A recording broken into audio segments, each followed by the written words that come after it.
Hello and welcome to my channel. I just wanted to jump on and do a quick video today because there is news. A couple of videos ago in my episode titled Did King David Exist? I talked about the very first archaeological evidence of the existence of King David, which was discovered only in 1993. It's called the Tel Dan Stele. And if you saw that video, you know a little more about it. But I think I mentioned in that video that the Armstrong Archaeological Museum in Edmond, Oklahoma has pulled off a real coup in that they have been given permission by the Israel Museum to display the actual artifact, the actual Tel Dan Stele. It has now been delivered to their museum and they have it in place, and on Sunday, September 22, they will have or had, depending on when you're watching this, a ceremony to unveil the artifact. It's quite a thing. I don't think that the Tel Dan Stele has ever been to the United States before, so it's kind of a big deal. And they recently released a video about it, and I wanted to just show a little bit of that video. It's going to feature Brent Nagtegaal, who works there at the Armstrong Museum in Edmond, Oklahoma, and also Professor Michael Langlois, who is from Paris and has done a lot of the study of the Tel Dan Stele and some of the interpretation of it. The interpretation continues even though it was discovered a little more than 30 years ago. So let's take a look at that video.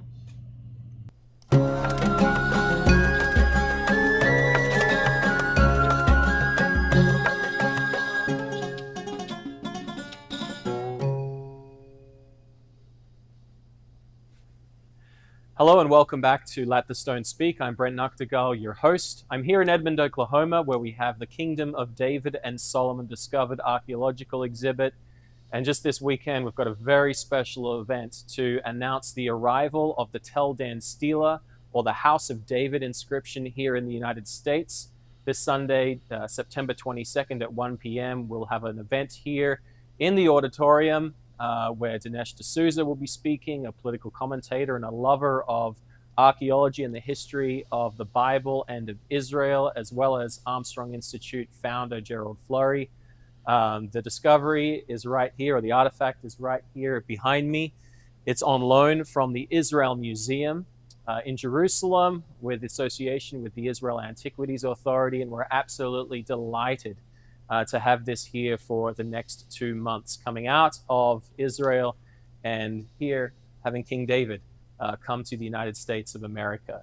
So in lieu of the discovery that's going to be here for the next 2 months and what's going to happen on Sunday, this should say is a free event that you can get tickets to. If you're somewhere in the middle of the United States and you want to come, simply go to armstrongauditorium.org. and you'll find a place on the front page there to reserve your tickets.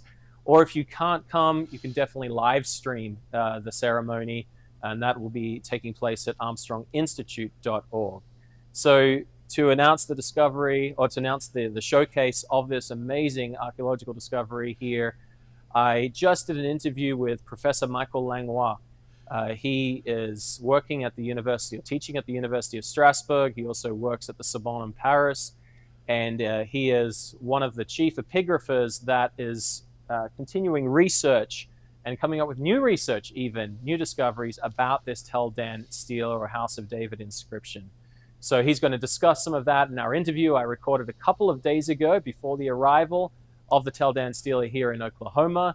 So thank you very much to him. Please enjoy the interview with Professor Michael Langlois talking about the House of David inscription. Professor Michael Langlois, thanks very much for joining us on Let the Stone Speak again. Yeah, thanks for having me. So you are currently doing research on the Tel Dan Stele, this amazing inscription dating back almost 3,000 years.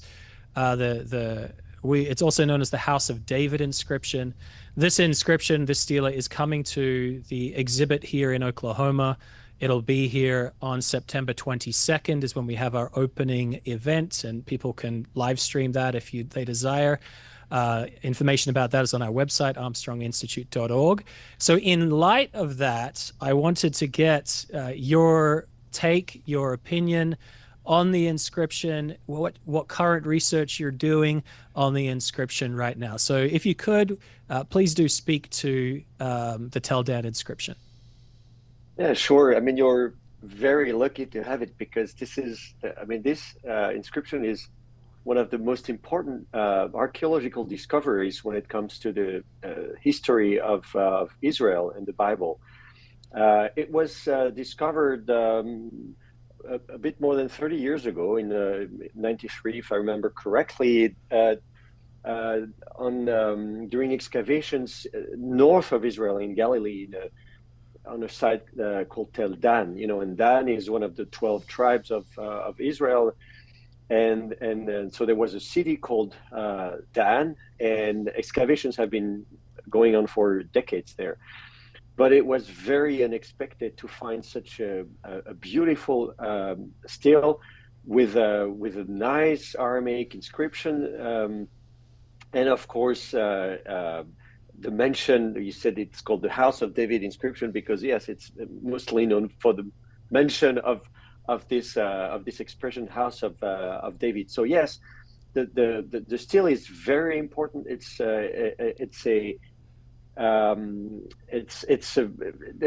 still a lot of research going on there.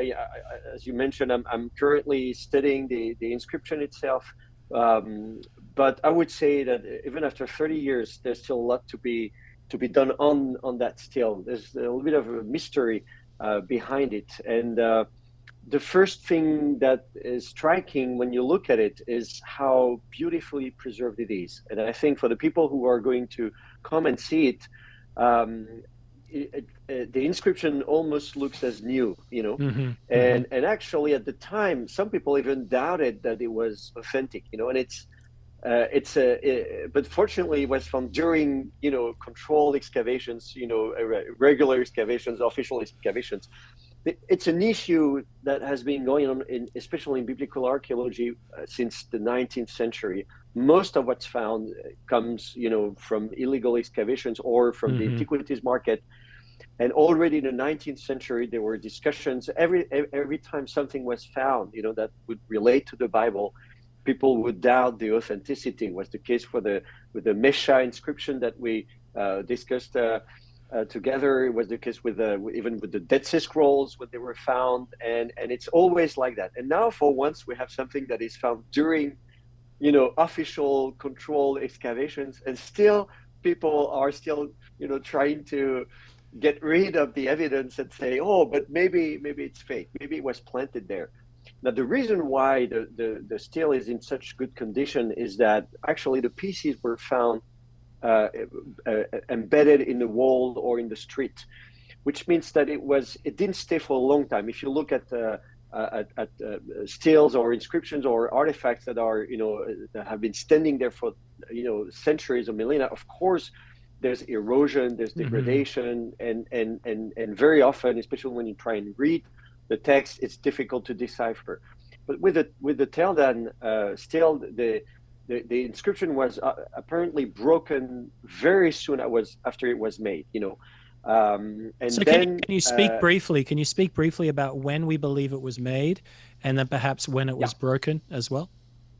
Yeah. So there is stratigraphy. So that's a good thing when you find artifacts, during regular excavations, that you have you have the different stratigraphies, the layers of occupation, successive occupation phases of a site, and so. When you have layers like this, you can tell exactly, when, or relatively precisely, when an artifact was made or destroyed. In the case of the stele, it was found, it was probably made and destroyed somewhere around 800 BCE, right? So it's 2,800 years ago, if you will. And so the stele was made at that time, and the script actually matches, the script that we know from other inscriptions from the same time period, Aramaic inscriptions, and so. So you're saying perhaps you're saying the type of writing, the writing style, it's that changes over time, and the writing matches that same stratigraphy. Yes, exactly. We know that the way that people write, is not the same depending on the centuries. There are periods of time when the handwriting is quite stable, maybe for a couple of centuries, and then it moves very quickly. But overall, when you look at a script, at the way that people write, whether it's the Hebrew script or the Aramaic script, you can usually pinpoint, a period of time, like a century or a couple of centuries. And in that case, the Aramaic script that's being used is very similar to the Aramaic script that we see on other inscriptions from the same time period, from the reigns of Hazael, who was a king in Damascus. He's mentioned in the Hebrew Bible, or his son. We have some other inscriptions from Zakur, from Sphira, from we have a few other Aramaic inscriptions, and the way the shape of the letters is similar. So it's, when you look at the script itself, even without the stratigraphy on the side, you could tell, it's probably 9th or 8th centuries BCE, right? That would be the time frame, and it also happens to match the stratigraphy of the site, which means that the stele was not only made at that time, but it was also destroyed at that time. So the archaeologists concluded that probably the stele was smashed, destroyed on purpose and scattered, and the pieces were, embedded or, in walls on the street, which also explains why it looks as new, because probably it stood only for a few decades, maybe, maybe half a century or even less, or I don't know, maybe a century, but that at the most, and then it was destroyed. And now it also relates to the fact that it's written in Aramaic and not in Hebrew. And, Dan was part of the Kingdom of Israel at the time. Now it's at the northern border. So you could imagine that, border cities could switch, go from one kingdom to another. Like, for instance, right now I'm in Strasbourg now, as we speak, and which is at the border between France and Germany. Because I'm teaching at the university there, and actually there have been periods of time when Strasbourg was in Germany, and then it was in France, and then back to Germany. This happens, with cities that are at the border between two kingdoms or two states. If there's a war, and then of course, if you conquer a city, you want to erect a stele or a victory inscription to say, now this is my kingdom, this is my place. And so if it's written in Aramaic, it's fragmentary, but then we would assume that it was erected by maybe an Aramean king, and so maybe Hazael or someone like this, who maybe conquered the place and said, now this is mine, and so this is a victory inscription. And then maybe later on the city was taken back by the Israelites, and then they decided to smash that stone, that stele, and gather the pieces. So that's a good hypothesis to explain why the stele is in very good condition. The script is very easy to read. Yeah, I think we have a replica here right now. This will obviously be replaced next week. I think it's actually in transit right now, and so it'll be here on Monday, and we have a few days to set it up in its location. And even the replica and the real one that was in the Israel Museum is just, as you said, very easy to read. It's almost like you can conduct lessons in reading of ancient inscriptions using this as your example, because the ancient letters are very easy to discern. You mentioned the difference between Aramaic and Hebrew. Perhaps you can just speak briefly to the difference and how we know it's different, because I can't read ancient Aramaic, and yet I can read House of David because I know a little bit of Paleo Hebrew. So what's the difference between the two? Yeah, so of course the two languages are very close. They belong to the same family of languages. We call it the Semitic languages, and then you have Hebrew, Aramaic, Arabic is like Ethiopic. I mean, other languages in the same family. So they are very close languages. You could say like Spanish and Italian. You know, they have a lot of common vocabulary. So of course, a lot of the words are basically the same. You know. And then, of course, the word for house would be bait in both languages, as well as in Arabic, for instance, and even the word for king, for instance, the same. It's the same word. The pronunciation might be a bit different. We don't know if it was pronounced like now in modern Hebrew you would say melech, but maybe it was pronounced malk, or but you know the consonants are the same. And so, of course, for someone who knew Hebrew, for a Hebrew speaker at the time, they would be able to read a number of words on the stele. And actually, Okay, they go on for another 23 minutes or so, and they get even deeper in the weeds, the scholarly weeds, than they did so far. So I'm going to leave a link to this video in the description of my own video so that you can go and watch the whole thing if you're interested in doing that. I'll also leave a link to the live stream of the ceremony that's going to be on Sunday, September 22, in case you see this in time and want to live stream that. One thing that I'll mention, I made a mistake in my video called Did King David Exist? Because I labeled the Tel Dan Stele as being in Hebrew, but it's really an Aramaic. Aram is the ancient name for the nation of Syria, and Damascus is one of the oldest cities in the world. And so Damascus had a lot of influence, and the Israelites clashed with the Aramaeans many times during their history.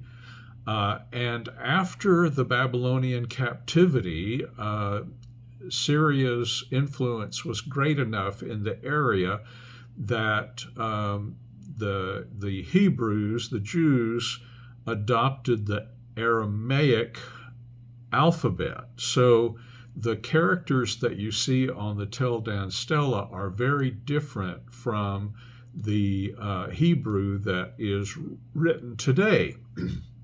But I just wanted to mention that. So that's all I wanted to do today. I just wanted to make you aware of this news of the Tel Dan Stele coming to America. I hope that you'll like and subscribe to my channel and watch some of my other videos if this content is interesting to you. Thank you for watching.